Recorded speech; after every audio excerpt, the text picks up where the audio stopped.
Bien, bonjour à tous. Ce matin, on va aller dans... Ce matin, on va aller dans le livre des Actes, au chapitre 1 pour commencer.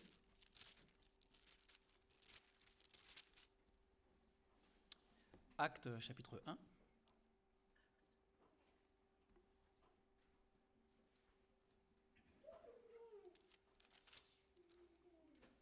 Et on va lire ensemble les 11 premiers versets.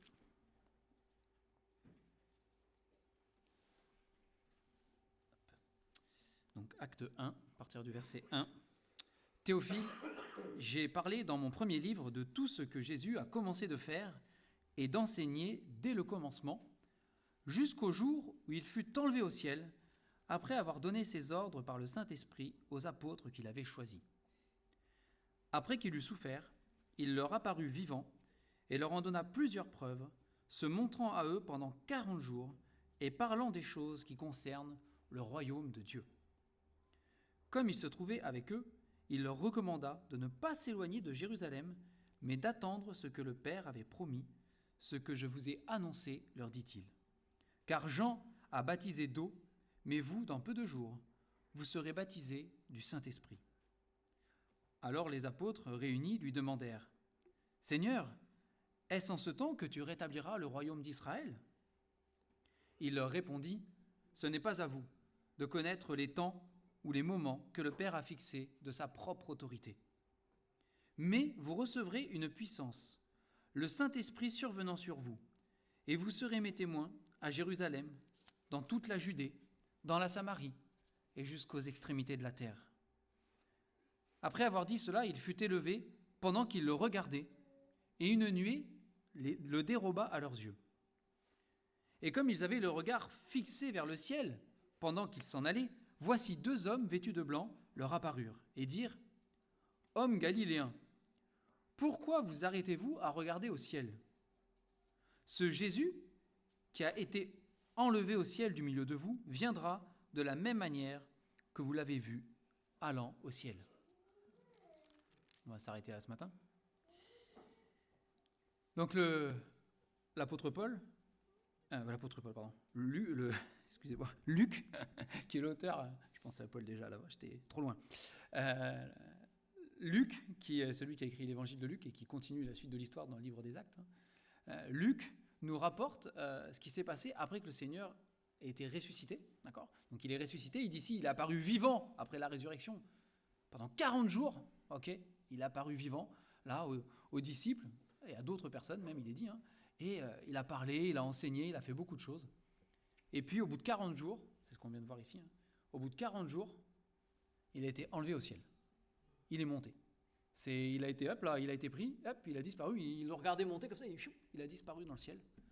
Et ils sont restés un peu le nez en l'air, c'est ce qu'on voit là. Et puis 2 anges sont apparus, et on dit : restez pas là, vous avez des choses à faire, il reviendra. Et il reviendra. Et en attendant, vous serez, il est dit ici, vous serez mes témoins, donc c'est le Seigneur Jésus qui leur a dit même déjà, vous serez mes témoins, vous allez témoigner de moi. Alors, avant d'aller plus loin, on va aller dans Éphésiens, chapitre 2, parce que c'est là, en attendant que le Seigneur Jésus revienne, parce qu'il reviendra, il l'a promis. La Bible est formelle là-dessus, il y a tellement de prophéties qui parlent du retour du Seigneur Jésus. Il va revenir. Il y en avait déjà dans l'Ancien Testament, bien avant que Jésus arrive, des milliers d'années avant. Il y a des passages dans la Bible qui disent que Jésus va revenir. Il y a dans le Nouveau Testament plein de prophéties qui ont été écrites maintenant il y a 2000 ans, qui disent qu'un jour, Jésus va revenir. Donc nous savons, il va revenir. C'est Éphésiens 2 où on va aller. Éphésiens 2, 1 à 10. Nous sommes certains, la Bible est formelle. Un jour, et nous ne connaissons pas ce jour, ce n'est pas à vous, on vient de le lire dans Actes, ce n'est pas à vous de connaître le temps et les moments que le Père a fixés de sa propre autorité. Mais il y a un jour où c'est une certitude. Jésus va revenir. Il va revenir. Et en attendant, il laisse à ses disciples une mission, si on peut l'appeler comme ça. Il leur donne du travail. Il dit : vous serez mes témoins. Et nous sommes appelés à partager la bonne nouvelle, à partager l'Évangile.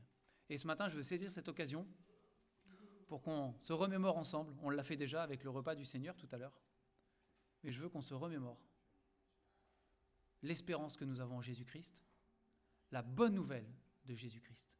C'est quoi cette bonne nouvelle? De quoi il devait témoigner? Alors j'aurais pu choisir plein de passages dans l'Écriture. J'ai choisi Éphésiens 2 ce matin. Et on va lire à partir du verset 1. Et donc là, c'est Paul, pour le coup. J'étais allé trop vite tout à l'heure. Là, c'est Paul qui écrit aux Éphésiens. Et voici ce qu'il dit à ces chrétiens d'Éphèse, ceux qui ont déjà choisi Jésus-Christ. Il leur dit, au verset 1, « Vous étiez, donc avant d'être sauvés, avant de vous convertir à Jésus-Christ, il dit, « Vous étiez morts par vos offenses et par vos péchés, dans lesquels vous marchiez autrefois, selon le train de ce monde, selon le prince de la puissance de l'air, de l'esprit qui agit maintenant dans les fils de la rébellion. Nous tous aussi, nous étions de leur nombre, et nous vivions autrefois selon les convoitises de notre chair, accomplissant la volonté de la chair et de nos pensées, et nous étions par nature des enfants de colère comme les autres. Mais Dieu, qui est riche en miséricorde, à cause du grand amour dont il nous a aimés, nous qui étions morts par nos offenses, nous a rendus vivants avec Christ. C'est par grâce que vous êtes sauvés.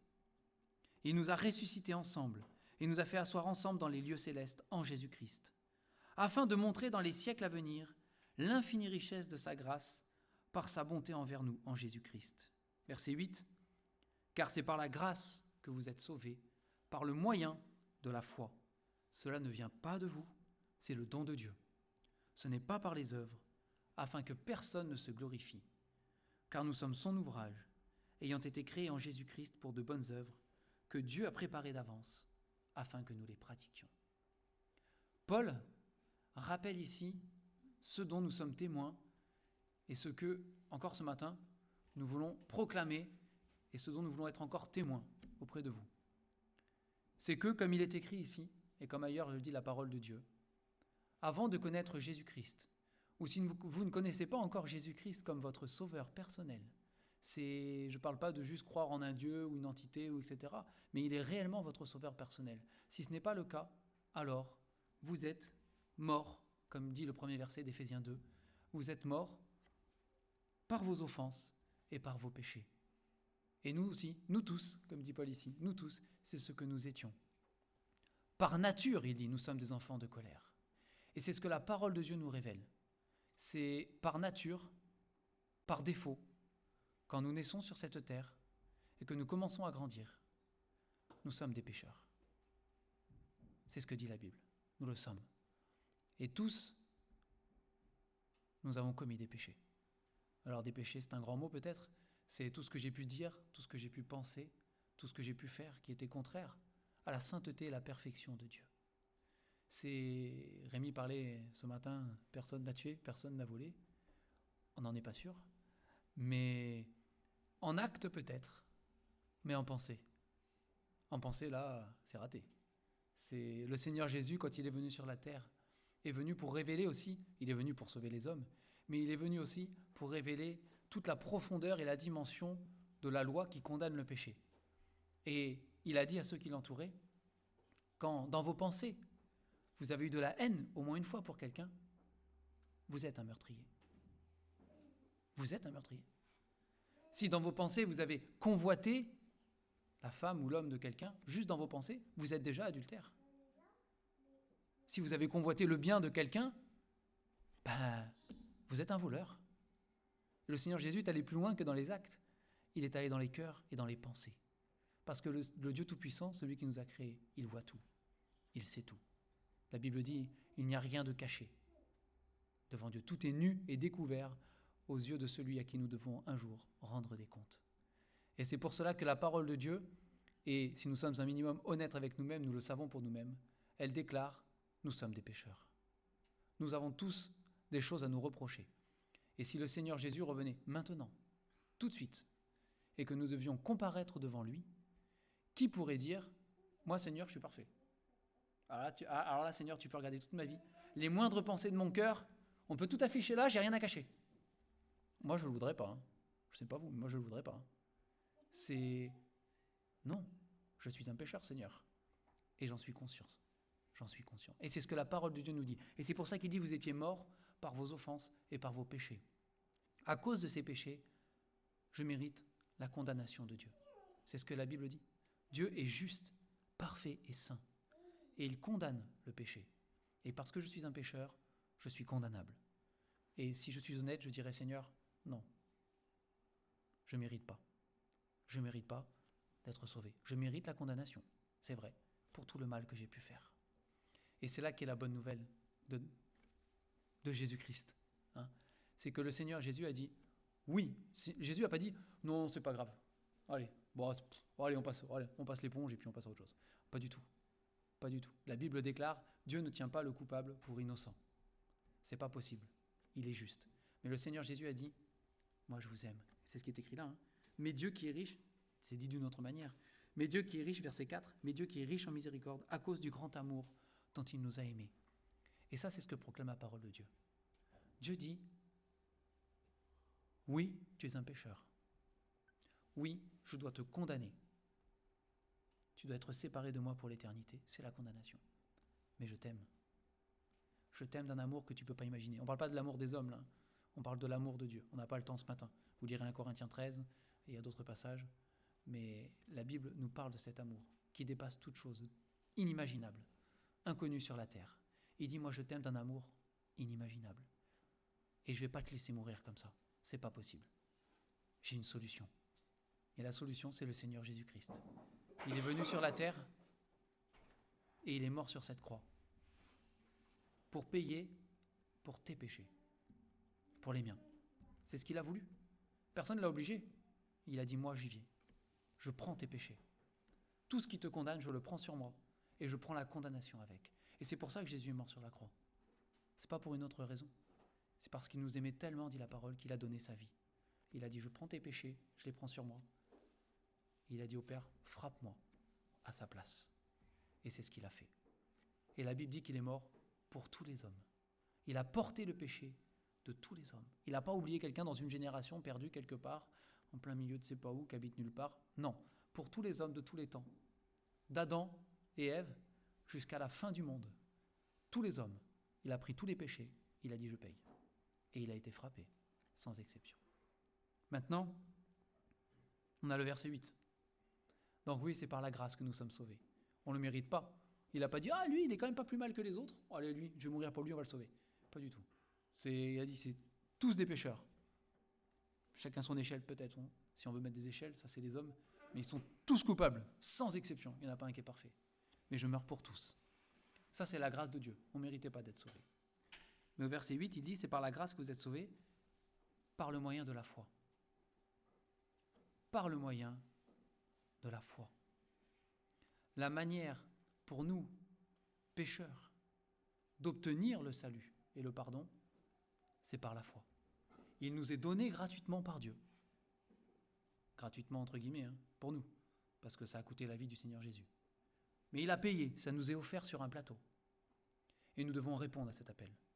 Et ça, la Bible est remplie de versets qui nous disent qu'on doit répondre à l'appel de Dieu. On doit dire, oui Seigneur, je crois que c'est la vérité.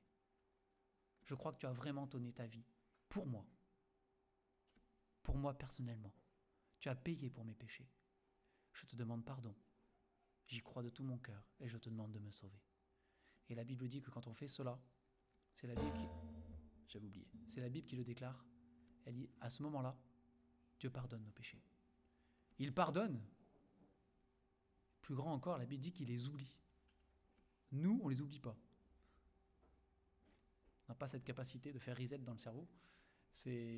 Enfin, si vous trouvez, je suis preneur. Mais Dieu, lui, il dit, je pardonne tes péchés, je les jette au fond de la mer. Et c'est un verset qui dit ça. Et je ne m'en souviendrai plus. C'est fini. C'est fini. Et ça, c'est ce à quoi le Seigneur Jésus nous appelle à témoigner. C'est le message qu'il nous demande de porter.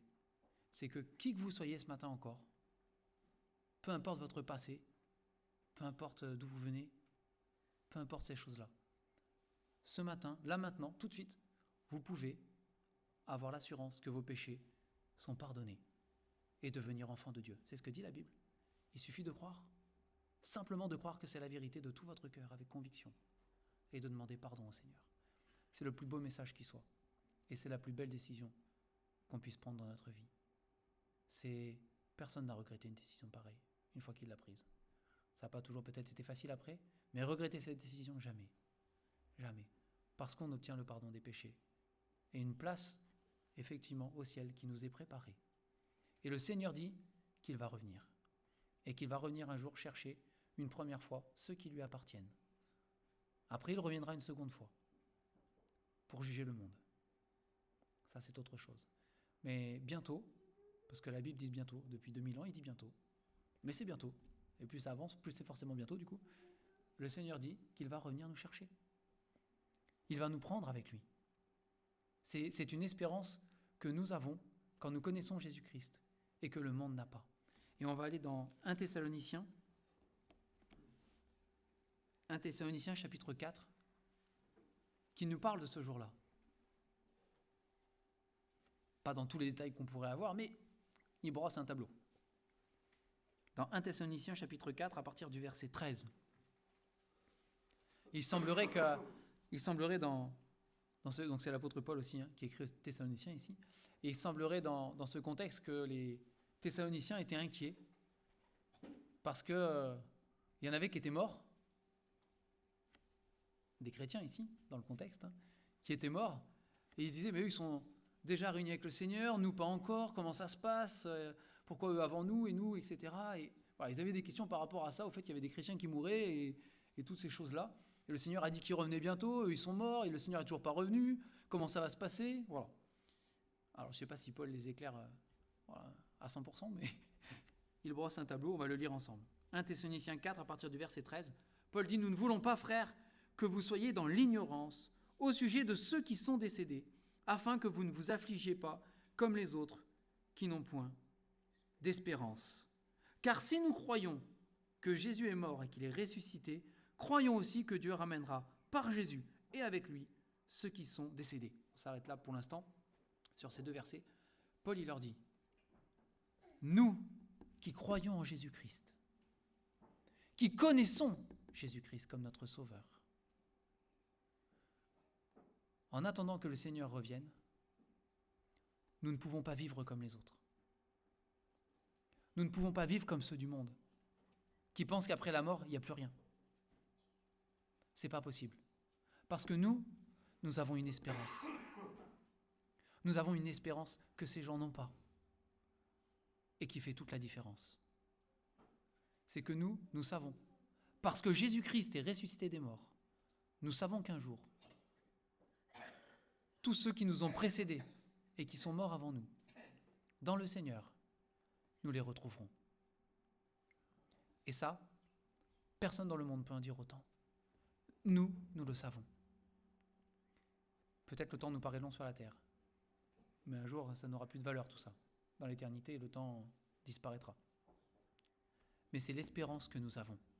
Il dit du coup, même s'il y a des choses difficiles, même s'il y a des séparations, des déchirements qui sont tristes, nous ne devons pas nous affliger comme ceux qui n'ont pas d'espérance. Nous savons où nous allons. L'apôtre Paul, il le dit, je sais en qui j'ai cru. Je sais. Et nous le savons. Et nous les retrouverons. Verset 15, on continue. Voici en effet ce que nous vous déclarons d'après la parole du Seigneur. Nous les vivants, restez pour l'avènement du Seigneur. Nous ne devancerons pas ceux qui sont décédés, car le Seigneur lui-même a un signal donné, à la voix d'un archange et au son de la trompette de Dieu, descendra du ciel, et les morts en Christ ressusciteront premièrement. Ensuite, nous les vivants, qui serons restés, nous serons tous ensemble enlevés avec eux sur des nuées, à la rencontre du Seigneur dans les airs, et ainsi, nous serons toujours avec le Seigneur. Consolez-vous donc les uns les autres par ces paroles. Ça s'arrête là, après on continuera sur le chapitre 5, un petit peu. Paul, il leur dit ici, voilà ce que nous avons comme révélation. C'est qu'un jour, quand le Seigneur le décidera, parce qu'on ne connaît pas les temps, les moments et les heures et les jours, etc. Mais un jour, quand le Seigneur le décidera, un signal sera proclamé. Et puis, le Seigneur Jésus va revenir. Alors a priori, pas sur la terre ici. Hein, on est enlevé sur les airs, à la rencontre du Seigneur dans les airs. Ce n'est pas encore le moment de son retour sur terre, mais c'est un retour pour venir chercher ses enfants, ceux qui lui appartiennent. Et il dit là, ceux qui sont morts avant nous dans le Seigneur vont ressusciter.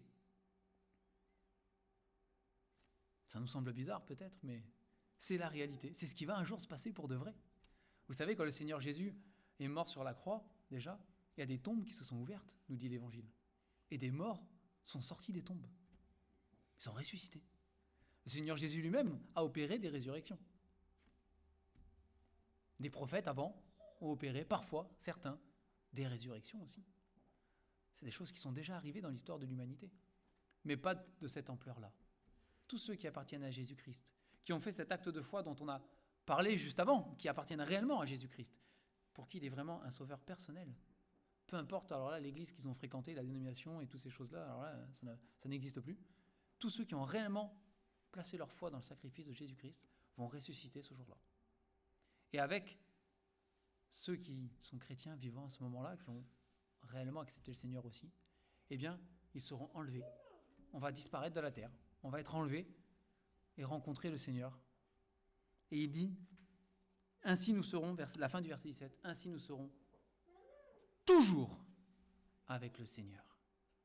Là, les maux de la terre, les soucis de cette terre à cause du péché et tout le reste, fini à jamais, terminé, délivré de toutes ces choses. C'est juste le Seigneur pour l'éternité. Et donc on va poursuivre avec le chapitre 5. Parce qu'effectivement, ce jour qui va venir, on n'a pas de détails vraiment, on ne sait pas. Quand est-ce que ce sera ? Il y a 2000 ans, le Seigneur Jésus a dit que je reviens bientôt. Nous, on se dit 2000 ans quand même, on commence à faire. Hein. Il est en retard. C'est quand même, à l'échelle d'un homme, 2000 ans, ça fait beaucoup quand même. Hein, ça fait beaucoup. La parole de Dieu nous dit ailleurs, on ne va pas y aller là, que le Seigneur ne tarde pas dans l'accomplissement de sa promesse, comme quelques-uns le croient, mais qu'il use de patience envers tous, ne voulant qu'aucun périsse, mais que tous parviennent à la repentance. Donc, le Seigneur ne tarde pas, ça nous semble long, mais il patiente, parce qu'il veut qu'un maximum de personnes puissent entendre cette bonne nouvelle du salut, l'accepter et être sauvés. Donc au chapitre 5, pour ce qui est des temps et des moments, vous n'avez pas besoin, frères, qu'on vous en écrive, car vous savez bien vous-même que le jour du Seigneur viendra comme un voleur dans la nuit. Quand les hommes diront « paix et sûreté », alors une ruine soudaine les surprendra comme les douleurs de l'enfantement surprennent la femme enceinte, et ils n'échapperont point. Mais vous, frères, vous n'êtes pas dans les ténèbres pour que ce jour vous surprenne comme un voleur. Vous êtes tous des enfants de la lumière et des enfants du jour. Nous ne sommes point de la nuit ni des ténèbres. Verset 6. Ne dormons donc point comme les autres, mais veillons et soyons sobres, car ceux qui dorment, dorment la nuit, et ceux qui s'enivrent, s'enivrent la nuit. Mais nous, qui sommes du jour, soyons sobres, ayant revêtu la cuirasse de la foi et de l'amour, et ayant pour casque l'espérance du salut. Car Dieu ne nous a pas destinés à la colère, mais à la possession du salut par notre Seigneur Jésus-Christ, qui est mort pour nous, afin que soit que nous veillions, soit que nous dormions, nous vivions ensemble avec lui. C'est pourquoi exhortez-vous réciproquement et édifiez-vous les uns les autres, comme en réalité vous le faites. On va s'arrêter là. Vous lirez la suite du chapitre chez vous si vous le voulez. Donc au chapitre 5, là, il nous dit voilà. Nous savons que ce jour viendra comme un voleur dans la nuit. Le voleur dans la nuit, en général, il ne s'annonce pas. C'est pas le projet. Là, il vient comme un voleur dans la nuit. Soudainement. Et les hommes vont traverser après une crise sans précédent. Ça, c'est sûr. Mais ici, en parlant des chrétiens, il leur dit, vous, normalement, vous ne devriez pas être surpris. Normalement. Verset 4. Vous, frères, vous n'êtes pas dans les ténèbres pour que ce jour vous surprenne comme un voleur. On ne devrait pas être surpris quand le Seigneur Jésus va revenir. Pourquoi ? Parce qu'on est censé l'attendre. C'est notre espérance. Chaque jour, on est censé attendre le retour du Seigneur. C'est quelque chose qui doit occuper les pensées de l'enfant de Dieu. On ne doit pas, justement, comme ceux qui n'ont pas d'espérance sur cette terre, vivre notre vie occupée des choses de la terre, sans penser au Seigneur et au retour du Seigneur. On doit s'occuper des choses de cette terre, ça c'est marqué quand même, hein, on n'est pas déconnecté, mais avec, dans l'esprit, de faire les choses pour le Seigneur et de penser, le Seigneur revient bien chercher, le Seigneur revient bientôt. Et donc quand le Seigneur reviendra, on ne devrait pas dire « Ah mince, déjà !» ou « Ah, le Seigneur !» On se dire « Ah, enfin le Seigneur !» Hein. C'est l'état d'esprit en tout cas dans lequel nous devrions être quand le Seigneur va revenir. Au verset 8, donc il fait un parallèle entre la nuit et le jour, hein, etc. Mais au verset 8, il dit « Nous qui sommes du jour, nous qui sommes enfants de Dieu, que devons-nous faire en attendant ? Soyons sobres, ayant revêtu la cuirasse de la foi et de l'amour, et ayant pour casque l'espérance du salut. » Il dit en attendant, alors on pourrait faire le parallèle, on n'aura pas le temps ce matin avec l'armure qu'on trouve aussi dans Éphésiens. Il dit en attendant, on doit se revêtir, plus facile dans ce sens-là, on doit se revêtir de la cuirasse de la foi et de l'amour. La manière dont nous devons vivre en attendant le retour du Seigneur, c'est dans la foi et l'amour. Ça doit caractériser, il y a aussi l'espérance du salut, ça doit caractériser notre vie. On n'est peut-être pas parfait, mais on doit voir chez nous la foi. On doit la voir.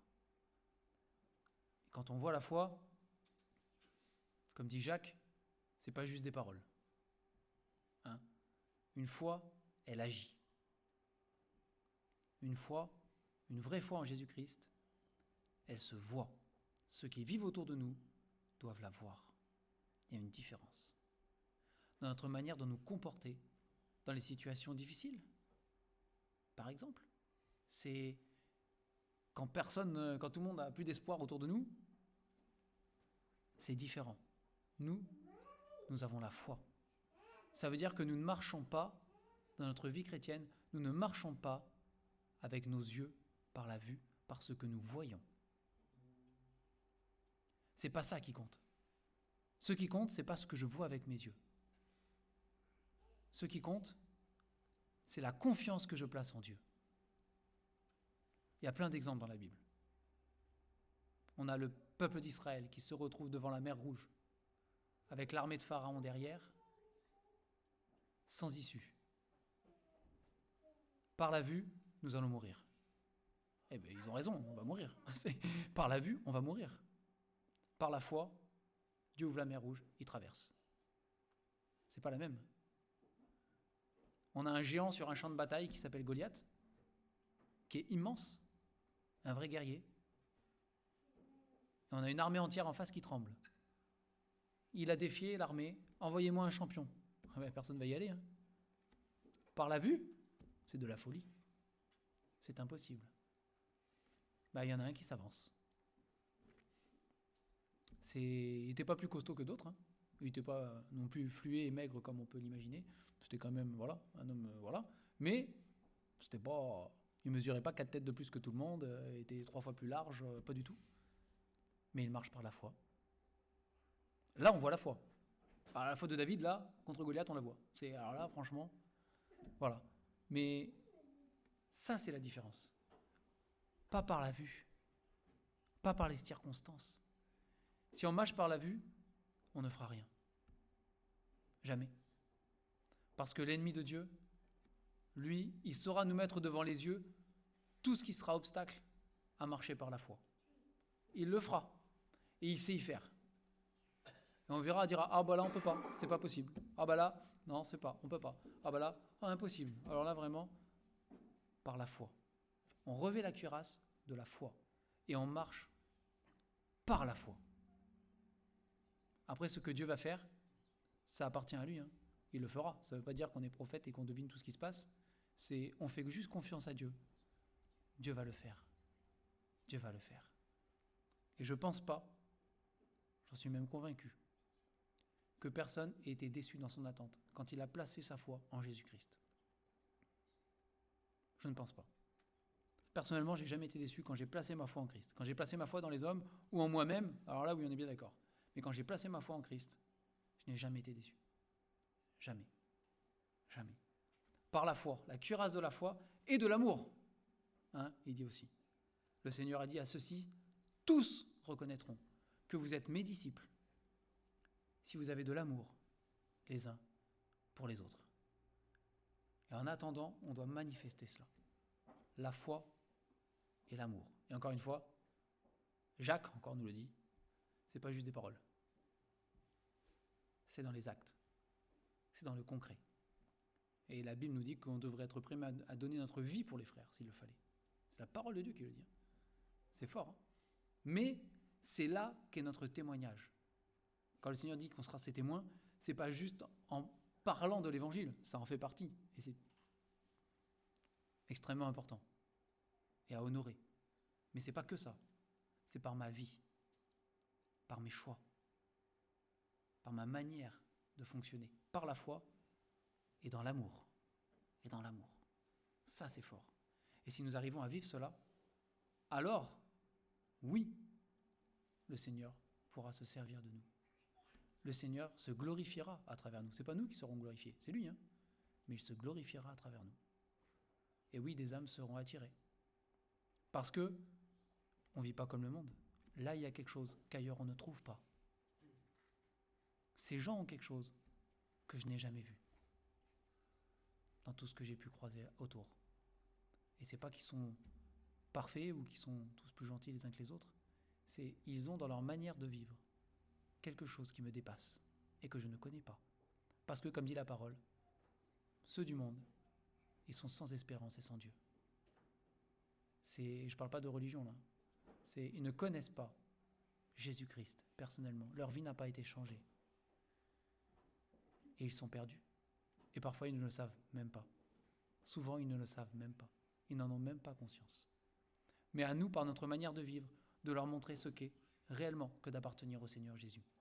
Et je parle à ceux du monde, mais on priait pour nos enfants tout à l'heure. C'est pareil pour nos enfants. C'est pareil.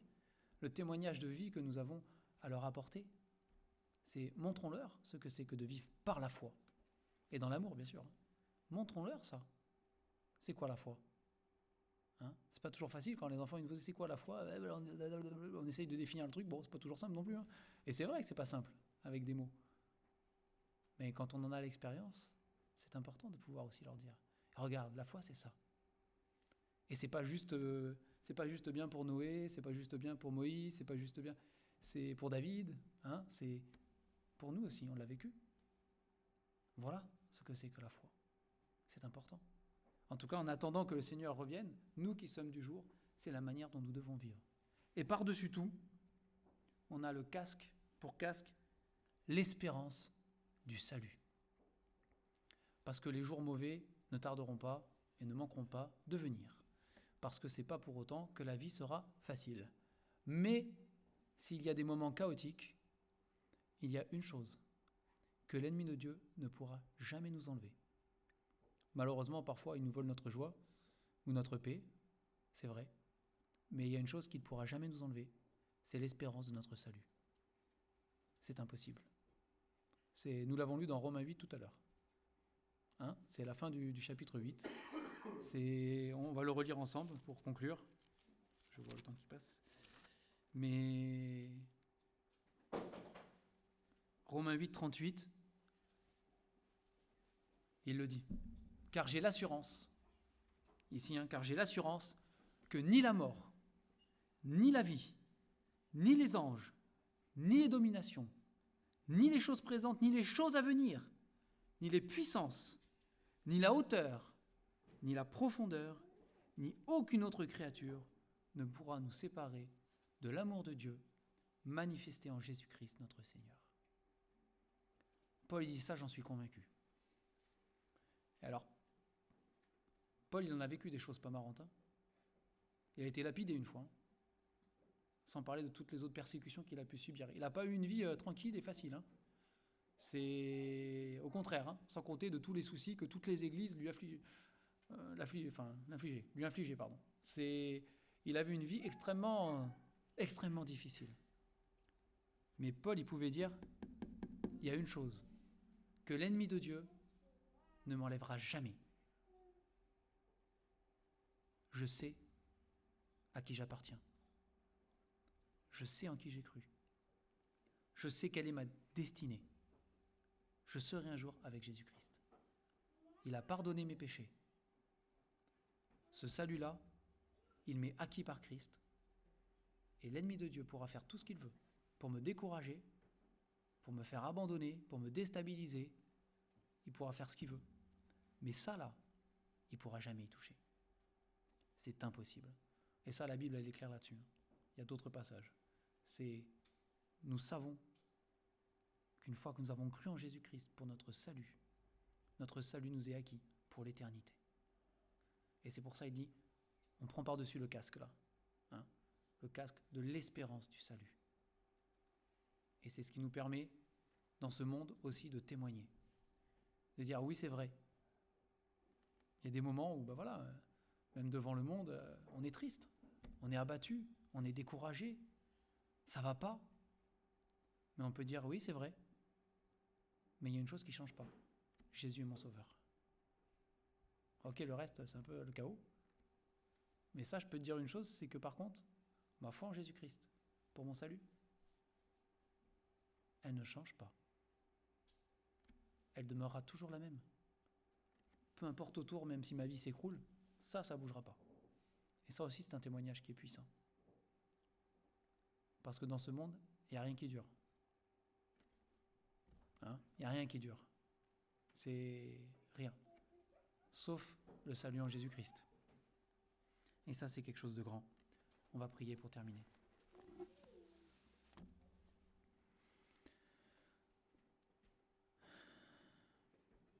Seigneur notre Dieu, ce matin, nous te remercions pour ta parole. Parce qu'elle est parfaite, Seigneur. Contrairement à nous, elle est parfaite. Et je te rends grâce parce que non seulement elle est parfaite, mais parce qu'elle sait parler, Seigneur, à nos cœurs, là aussi à la perfection. Tu nous connais, Seigneur. Tu sais de quoi nous sommes faits, tu connais nos faiblesses. Mais Seigneur, tu sais que nous t'aimons. Pour nous, en tout cas, qui t'appartenons, Seigneur, nous pouvons le dire, nous t'aimons. Aide-nous, Seigneur, à marcher et vivre par la foi, avec amour et dans l'espérance de notre salut. Seigneur, j'ai à cœur ce matin de te prier aussi, si parmi nous, il y en a qui ne te connaissent pas, ou peut-être qu'ils ont entendu parler de toi d'une manière ou d'une autre, Seigneur, mais qui ne peuvent pas dire avec certitude que leurs péchés sont pardonnés, qu'ils sont sauvés, qu'ils sont sûrs, le jour où tu reviendras, de partir, Seigneur, avec toi. S'il y en a pour qui ce n'est pas le cas, Seigneur, je te prie pour eux. Et je te prie que ce matin, ce soit l'occasion de se tourner vers toi. L'occasion de reconnaître devant toi leurs péchés. De reconnaître qu'ils sont coupables, Seigneur, comme nous le sommes tous, Seigneur. Et de reconnaître que tu as payé pour eux, que tu as porté sur cette croix tous leurs péchés, que tu as été frappé à leur place, et qu'ils puissent te demander pardon et être sauvés. Que ce soit encore ce matin, Seigneur, le jour du salut, non seulement ici, mais sur toute la face de la terre. Sauve encore, Seigneur, des âmes. Merci pour la grâce qui est en Jésus-Christ. Merci pour l'amour que tu as envers nous et la patience, Seigneur, envers nous et envers ce monde. Nous te bénissons encore ce matin et nous voulons encore proclamer devant tous qu'il n'y a pas d'autre Dieu qui sauve que toi, Seigneur, et qu'auprès de toi seul se trouve le salut. Au nom du Seigneur Jésus. Amen.